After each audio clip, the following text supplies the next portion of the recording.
kilalanin ang mga hurado ng The Voice Kids Philippines.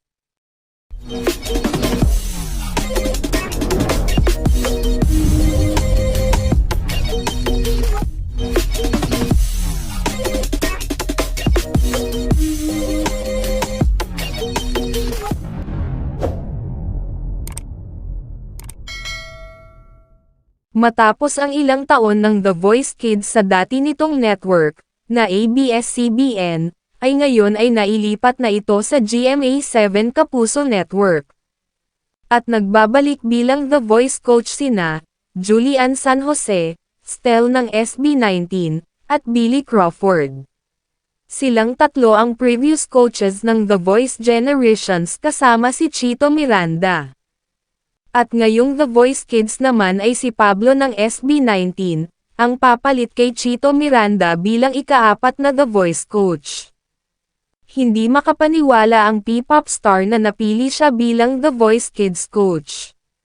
Hindi niya daw ito inaasahan dahil kabilang narito ang The Voice Coach na kapwa niya SB19 na si Stel. Ayon sa P-pop star, "For me parang sobrang interested din ako sa kanya, kasi nasa point in life ako, na gusto ko na ibahagi yung knowledge na natutunan ko, especially sa pagpe-perform with SB19, for almost 7 years. And mahilig din ako mag-produce, so it felt like, right opportunity siya for me. Kaya talagang nung sinabi sa akin na gusto mo bang maging coach sa The Voice Kids, pinag-isipan ko ng mabuti, pero sabi ko, i-grab ko na ito kasi ito na yung opportunity para may bahagi ko kung ano yung natutunan ko for the past years."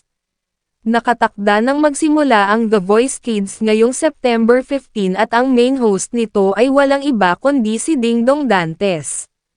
Sabay-sabay natin abangan ang pagsisimula ng The Voice Kids Philippines.